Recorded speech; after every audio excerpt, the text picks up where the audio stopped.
Hey, how's it going, guys? I apologize for this one because this one is going to be a super short video this weekend. I was looking forward to possibly having a far better video on my hands for you guys, but that just wasn't in the cards because if you notice behind me, these panels are open because we're chasing an air leak again. We were planning on taking her outside and making a little bit more noise to also verify the fuel leak like we did last week. And now that everything's been final torqued, obviously we want to check it again. So why not make a little bit more noise with those lovely J79s? Unfortunately, that wasn't in the cards today because, well, that that valve was, because part of the process of getting everything ready to go is you got to put air on the jet. By that I mean the high pressure compressed air. So we rolled the high pack over, and why is it hissing at us? So had to take the panels off and figure that out. Now, for those that don't know, on F4 Phantoms, a lot of the panels that you see on the fuselage, a lot of the panels are part of the actual aircraft structure. They're structural panels. And in the manuals, they're referred to as stress panels because they carry some of the load of the airframe. Those right here are very much stress panels. Anytime you take one of those off, the jet cannot move from how she sits, because otherwise what can happen is the screw holes will no longer be lined up for that panel, and it is a bear of a problem to try to get those lined up.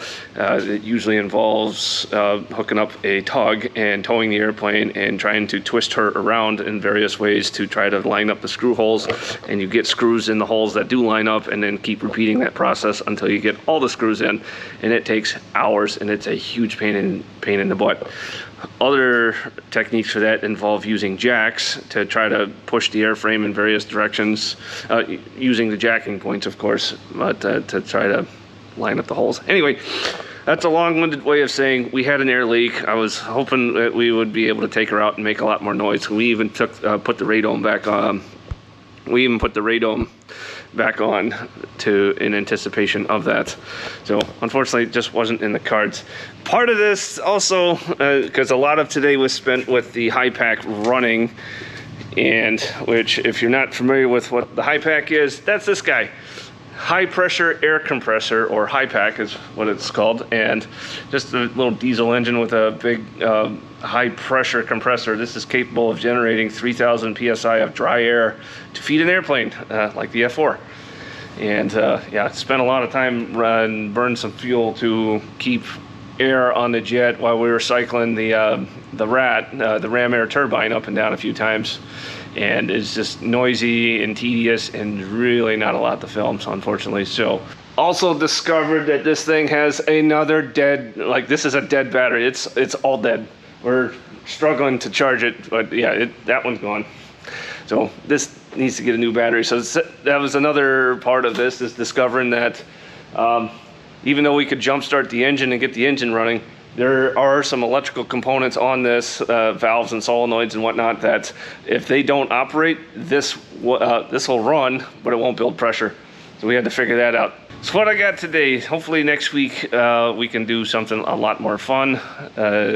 We definitely do want to run the engines again to verify fuel, and it's always good to move the fluids around, engine oil, hydraulic fluid, everything, cycles everything, keeps everything nice and moving and greased and lubed. And it's also fun to make a little noise with those J79s, because how many Phantoms are flying at this point? Anyway, that's all I got for today. I'm sorry, guys. Another short one, like I said. So until next week, take care, and hopefully we have a lot more excitement going on next week. Again, weather and ops permitting. So until next time, thanks for watching, guys.